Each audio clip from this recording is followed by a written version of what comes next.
नमस्कार। आज हम एक बहुत ही दिलचस्प विषय पर बात करने वाले हैं, विनम्रता।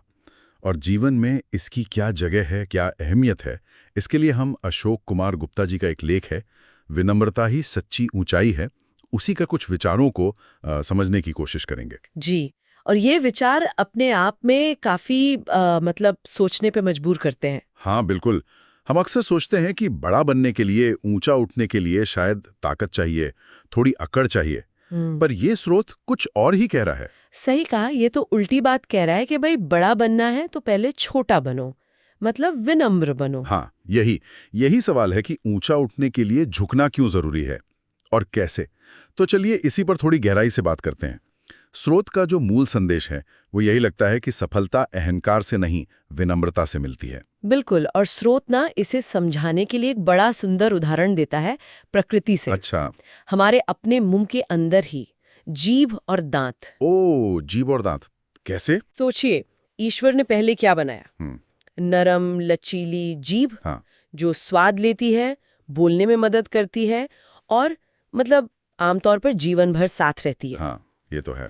और उसके बाद आए दांत, कठोर, मजबूत। चबाने के लिए जरूरी है, पर उतने ही भंगुर भी। वो समय के साथ घिस जाते हैं, टूट जाते हैं, गिर जाते हैं। सही बात। तो स्रोत कहता है कि ये प्रकृति का एक इशारा है, साफ संकेत कि जो नरम है, लचीला है, जो झुक जाता है वक्त के हिसाब से, वही टिकता है, वही लंबा चलता है। वाह, मतलब कठोरता शायद फौरी तौर पर ताकतवर दिखे, पर टिकता लचीलापन ही है। जी हाँ, बिल्कुल। स्थायित्व लचीलेपन में है। ये तर्क तो वाकई सोचने वाला है। और इसी से जुड़ा हुआ वो तूफान वाला उदाहरण भी है ना। हाँ, वो भी बहुत सटीक है। स्रोत याद दिलाता है कि जब जोर की आंधी आती है, भयंकर तूफान आता है, जी। तो जो बड़े बड़े पेड़ होते हैं, मजबूत दिखते हैं, जिनकी जड़ें भी गहरी होती हैं। हाँ, जो अकड़ कर खड़े रहते हैं। बिल्कुल वही। वो अपनी अकड़ की वजह से ही जड़ से उखड़ जाते हैं। उनकी मजबूती ही उनका दुश्मन बन जाती है, क्योंकि वो झुकना नहीं जानते। सही। और वहीं वो छोटी सी घास नाजुक सी लगती है। हाँ, वो बेचारी क्या करेंगे। लेकिन वो हवा के जोर से जमीन पर लेट जाती है, पूरी तरह झुक जाती है। जी। और जैसे ही तूफान गुजरता है, वो फिर से खड़ी हो जाती है, मानो कुछ हुआ ही ना हो। कमाल है। तो स्रोत कहता है कि घास की यही झुकने की क्षमता, ये जो लचीलापन है, यही उसकी असली ताकत है। वाह, ये दिखाता है कि शक्ति हमेशा साइज या कठोरता में नहीं होती, अनुकूलनशीलता में होती है। सही कहा। और देखिए ना, ये सिर्फ प्रकृति में ही नहीं है, हमारे अपने जीवन में भी ऐसे उदाहरण हैं। जैसे स्रोत में वो पहाड़ पर चढ़ने वाली बात कही गई है। हाँ, वो भी बड़ा दिलचस्प है। जब हम किसी ऊंची जगह चढ़ते हैं, कोई पहाड़ हो या मेटाफोरिकल पहाड़ हो, जीवन का कोई लक्ष्य, जी। तो हम क्या करते हैं? स्वाभाविक रूप से आगे की ओर झुकते हैं। हाँ, बिना झुके तो चढ़ना मुश्किल है, संतुलन नहीं बनता। बिल्कुल। और इसके उलट जब उतर रहे होते हैं, ढलान पर होते हैं, तब हम तन कर चलते हैं, सीधे होकर। हाँ, ये तो अनुभव किया है। तो स्रोत इसका एक लाक्षणिक मतलब निकालता है। जीवन में भी जो व्यक्ति झुकना जानता है, मतलब विनम्र रहता है, सीखने को तैयार रहता है, परिस्थितियों के हिसाब से ढल जाता है, वही असल में ऊपर उठता है, प्रगति करता है। अच्छा। और जो अकड़ में रहता है, अड़ा रहता है अपनी बात पर, बदलाव नहीं अपनाता, वो मानो धीरे धीरे नीचे जा रहा है, उसका पतन हो सकता है। ये अकड़ बनाम झुकना या चढ़ना और उतरना, ये हमारी भाषा में भी झलकता है ना? हाँ बिल्कुल। स्रोत ने कुछ मुहावरों पर ध्यान दिलाया है, हम अक्सर सुनते हैं या कभी कह भी देते हैं। जैसे वो बहस में गाली गलौज पर उतर आया। हाँ हाँ, सुना है। या गुस्से में हाथापाई पर उतर आया। जी। या मान लीजिए बदतमीजी पर उतर आया। हर बार शब्द क्या है? उतर आया। हाँ। कोई ये नहीं कहता कि वो गाली गलौज पर चढ़ गया। हाँ, ये तो मैंने सोचा ही नहीं, उतर आया ही कहते हैं। तो इसका क्या मतलब हुआ? यही ना कि समाज भी कहीं ना कहीं ये मानता है कि ये काम, ये व्यवहार इंसान को नीचे गिराते हैं, उसका स्तर कम करते हैं। बिल्कुल, ये पतन की ओर ले जाते हैं, ऊपर नहीं उठाते। सही। भाषा में भी छिपा है ये ज्ञान। हाँ, भाषा हमारी सोच का आईना होती है अक्सर। तो अगर ये बुरी आदतें हमें नीचे उतारती हैं, तो सवाल है कि इनसे बचें कैसे? हाँ, ये अहम सवाल है। ऊंचाई की तरफ जाने का रास्ता क्या है?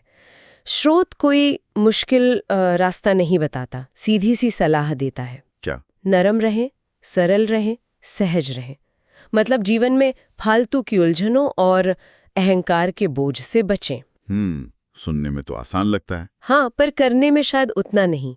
श्रोत इसे और खोलकर बताता है।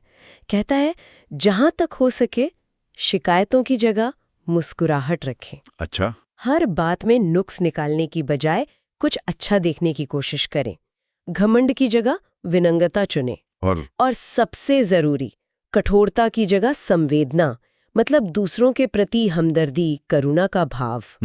ये गुण न सिर्फ हमें बेहतर इंसान बनाते हैं, बल्कि हमारे रिश्तों और जीवन की पूरी सफलता के लिए भी एक मजबूत बुनियाद डालते हैं। तो अगर हम ये सारी बातें देखें, जीभ और दांत, पेड़ और घास, पहाड़ की चढ़ाई और हमारी भाषा, जी, इन सबको मिलाकर देखें तो क्या समझ आता है? जी, स्रोत का सार यही लगता है कि झुकना, विनम्र होना, नई चीजों को सीखने या मानने को तैयार रहना, ये कमजोरी नहीं है। बिल्कुल नहीं। बल्कि यहीं से इंसान की असली ऊंचाई, उसकी सच्ची तरक्की शुरू होती है। ये ऊपर उठने की तैयारी है, जैसे पहली सीढ़ी। बहुत अच्छी तरह समझाया आपने। और एक बात और, लेखक अशोक कुमार गुप्ता जी ने आखिर में ये भी लिखा है ना, जी हाँ, कि ये सिर्फ किताबी बातें नहीं है। जी हाँ, उन्होंने अपना अनुभव साझा किया है। उन्होंने कहा है कि उन्होंने खुद अपनी जिंदगी में सरल, सहज और विनम्र बनने की पूरी कोशिश की है। हाँ, और ये भी जोड़ा कि वो इसमें कितने सफल हुए, ये तो पढ़ने वाले या सुनने वाले ही बता सकते हैं। हाँ, उनकी इस ईमानदारी से इस संदेश में और वजन आ जाता है। निश्चित रूप से।